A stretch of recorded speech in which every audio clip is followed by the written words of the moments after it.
नमस्कार दोस्तों, आपका हमारे YouTube चैनल स्टडी स्पॉट अड्डा में स्वागत है। चलिए आज की वीडियो स्टार्ट करते हैं। तो शुरू करते हैं आज के पहले प्रश्न। तो आज का जो पहला प्रश्न था वो आपका जो इनडायरेक्ट वे में जो क्वेश्चन पूछा गया था कि मौर्य साम्राज्य के जो है संस्थापक कौन थे। ठीक है, तो मौर्य साम्राज्य के संस्थापक की बात करेंगे। आपका क्वेश्चन कुछ इस प्रकार पूछा गया था कि 322 ईस्वी में जो है मौर्य की स्टेब्लिश जो है वह किसने किया था। तो इसका राइट आंसर आपका चंद्रगुप्त मौर्य इसका राइट आंसर होगा। ठीक है, ईसा पूर्व 4वीं शताब्दी में मगध राजवंश पर नंद राजाओं का शासन था, जैसा कि आप लोग पढ़े होंगे। और यह राजवंश जो है उत्तर भारत का सबसे शक्तिशाली साम्राज्य भी था। ठीक है, इसके अलावा 4वीं शताब्दी ईसा पूर्व में मगध राजवंश पर नंद राजाओं का शासन था और यह राजवंश उत्तर का सबसे शक्तिशाली साम्राज्य था। और चाणक्य नामक एक ब्राह्मण मंत्री, जिसे कि कौटिल्य के नाम से जाना जाता है, ने मौर्य परिवार के चंद्रगुप्त मौर्य को प्रशिक्षित किया था और चंद्रगुप्त ने अपनी सेना संगठित की और नंद राजा को जो है उखाड़ फेंका था। ठीक है, इसलिए चंद्रगुप्त मौर्य को मौर्य वंश का पहला राजा और संस्थापक भी माना जाता है। उनकी माता का नाम मूर था, ये भी प्रश्न आपके एग्जाम में बन चुका है। ठीक है, इसलिए उन्हें संस्कृत में मौर्य कहा जाता था, जिसका अर्थ होता है मूर का पुत्र, और इस प्रकार उनका नाम जो है, उनका वंश जो है मौर्य वंश कहलाया। ठीक है, तो इसका राइट आंसर हो जाएगा। इसके अलावा जो है नेक्स्ट क्वेश्चन पूछा क्वेश्चन की ओर, तो नेक्स्ट क्वेश्चन जो है वो पूछा गया कि नेक्स्ट क्वेश्चन है कि भारत की 11वीं पंचवर्षीय योजना का जो है विकास लक्ष्य जो है क्या रखा गया था। तो इसका राइट आंसर होगा 8.1%। इसका राइट आंसर होगा भारत की जो है 11वीं पंचवर्षीय योजना का जो विकास लक्ष्य है आपका 8.1% रखा गया, लेकिन उसने जो है केवल 7.9% की विकास दर ही हासिल कर सकी थी। इसके अलावा भारत की 11वीं पंचवर्षीय योजना से संबंधित जो है कुछ महत्वपूर्ण तथ्यों को हम लोग देखें तो इसकी अवधि 2007 से लेकर 2012 तक की थी। यह योजना अपना विकास लक्ष्य जो है हासिल नहीं कर सकी थी और भारत की 11वीं पंचवर्षीय योजना का मुख्य विषय तेज और अधिक समावेशी विकास था। इसके अलावा भारत की 11वीं पंचवर्षीय योजना प्रख्यात अर्थशास्त्री श्री के कस्तूरी राजन के द्वारा तैयार की गई थी। इस योजना को जो है अंततः राष्ट्रीय विकास परिषद NDC के द्वारा जो है अनुमोदित किया गया था। वित्तीय वर्ष 2011-12 तक प्राथमिक विद्यालय से ड्रॉप आउट दर को 2003-04 के 52.2% से घटाकर जो है 11-12 तक जो है 20% तक लाना था और 0 से 6 के लिए अनुपात को 2016-17 तक बढ़ाकर 950 करना था। कुल प्रजनन दर को 2.1 के स्तर पर लाना था और भारत का प्रधानमंत्री ही जो है योजना आयोग का पदेन अध्यक्ष होता था। तो भारत की 11वीं पंचवर्षीय योजना के दौरान जो है डॉक्टर मनमोहन सिंह ही जो है आपकी योजना आयोग के अध्यक्ष थे। इसके अलावा 11वीं पंचवर्षीय योजना का विकास लक्ष्य जैसा कि अभी हमने आपको बताया 8.1% था, जबकि यह केवल जो है आपका 7.9 प्राप्त जो करने में सफल जो है आपका रहा था। ठीक है, तो इस बात को याद रखिएगा। नेक्स्ट क्वेश्चन जो है कि भारत के संविधान का अनुच्छेद 49 जो है वह क्या प्रावधान करता है। ठीक है, तो स्मारकों एवं स्थानों तथा प्राकृतिक महत्व की वस्तुओं का संरक्षण करना आपका अनुच्छेद 39 में है। अनुच्छेद 48 जो है पशुओं के कल्याण और क्रूरता के विरुद्ध उनकी सुरक्षा के बारे में बात करता है।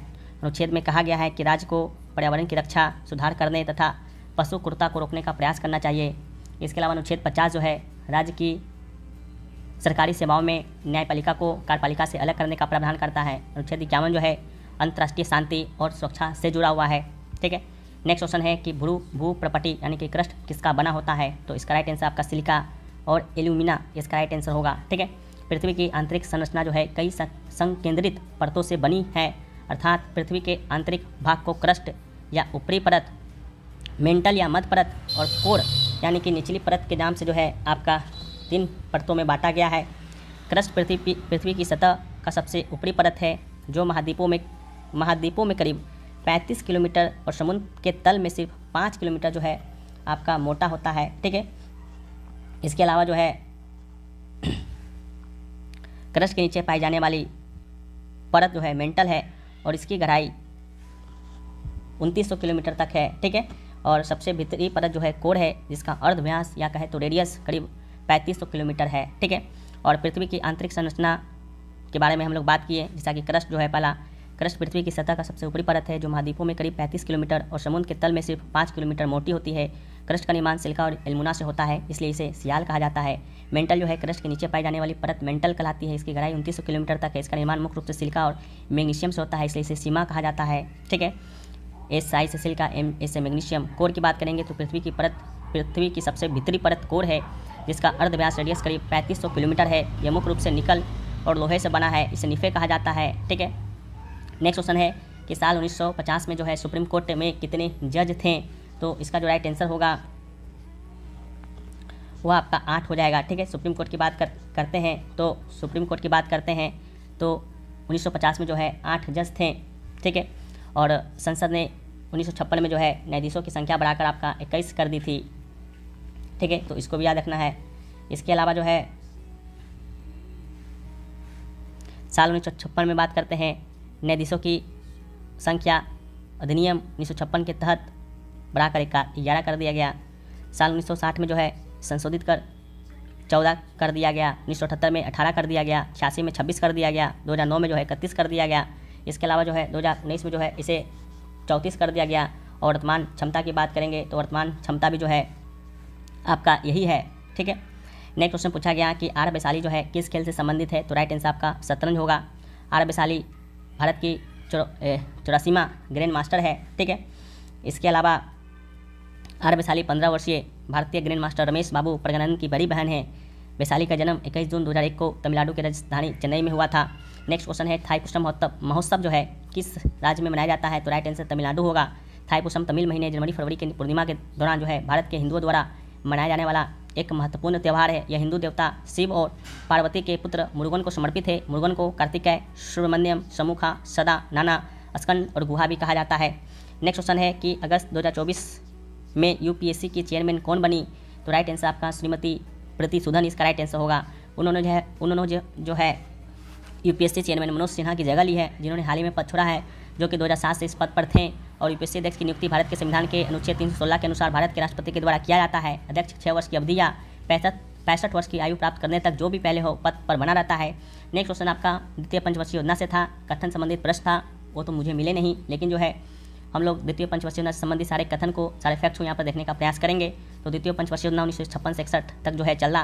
द्वितीय पंचवर्षीय योजना का मुख्य लक्ष्य उद्योग विशेषकर भारी औद्योगिक क्षेत्र पर था। द्वितीय पंचवर्षीय योजना का जो अध्यक्ष तो इस पर था। इसके अलावा प्रथम योजना जिसका मुख्य लक्ष्य कृषि था और से अलग योजना का मुख्य केंद्र औद्योगिक उत्पादों का घरेलू कारण करना था तथा इसके साथ ही सार्वजनिक क्षेत्र की वृद्धि करना था। इसके अलावा महालनोबिस मॉडल पर आधारित था। महालनोबिस जो है एक आर्थिक विकास मॉडल योजना थी जिसकी खोज भारतीय सांख्य शास्त्री प्रशांता चंद्र महालनोबिस ने सन 1953 में की। इस योजना की कोशिश संसाधनों का उत्पादन के क्षेत्रों में मध्य उचित वितरण था। इसके साथ ही आर्थिक वृद्धि दर को बढ़ाना था। इसके अलावा द्वितीय पंचवर्षीय योजना को एक बंद अर्थव्यवस्था माना जाता है, जिससे में की योजना का मुख्य लक्ष्य पूंजी संसाधन के आयात पर ज़्यादा से ज़्यादा ध्यान दिया जाता है। जल विद्युत ऊर्जा कार्यक्रम तथा 5 स्टील कारखाने दुर्गापुर, भिलाई, राउरकेला में इसके अंतर्गत स्थापित किए गए थे। परमाणु ऊर्जा आयोग की स्थापना जो है 1958 में होमी भाभा की अध्यक्षता में जो है Tata institute of fundamental research को शोध संस्थानों के रूप में मान्यता मिली। आणविक ऊर्जा के क्षेत्र में युवा प्रतिभा को बढ़ावा देने के लिए 1957 में जो है टैलेंट सर्च और वह स्कॉलरशिप कार्यक्रम की शुरुआत की गई। ठीक है, इसके अलावा द्वितीय पंचवर्षीय योजना का लक्ष्य जो है आपका 4.5% था, जबकि वास्तविक वृद्धि आपका 4.2 जो है आपका रहा था। ठीक है, तो इस बात को भी याद रखिएगा। इसके अलावा जो है नेक्स्ट क्वेश्चन आपसे पूछा गया कि ज्ञानपीठ पुरस्कार में जो है कितना रुपया जो है मिलता है। तो ज्ञानपीठ पुरस्कार की बात करते हैं तो ज्ञानपीठ पुरस्कार में ऑप्शन में 5 लाख, 25 लाख, 30 लाख और 14.5 लाख रुपया जो है दिया गया था। तो 2005 में जो है जब इसका स्थापना हुआ तो 5 लाख मिलता था, लेकिन वर्तमान में जो है आपका 11 लाख रुपये जो है ज्ञानपीठ पुरस्कार के तहत जो है आपका दिया जाता है। ठीक है, तो इसको भी आप लोग याद रखिएगा। ठीक है, 11 लाख रुपये दिया जाता है। ठीक है, ये क्वेश्चन पूछा गया। इसके अलावा जो है उत्तर पूर्व राज्यों में जो है आपका हाईएस्ट लिटरेसी रेट जो है किस राज्य का था, ये भी क्वेश्चन आपके एग्जाम में जो है देखने को मिला। ठीक है, तो उत्तर पूर्व राज्यों की बात करेंगे तो हाईएस्ट लिटरेसी रेट पूछा या क्या पूछा कंफर्म नहीं है, आप लोग कमेंट सेक्शन में बताइएगा।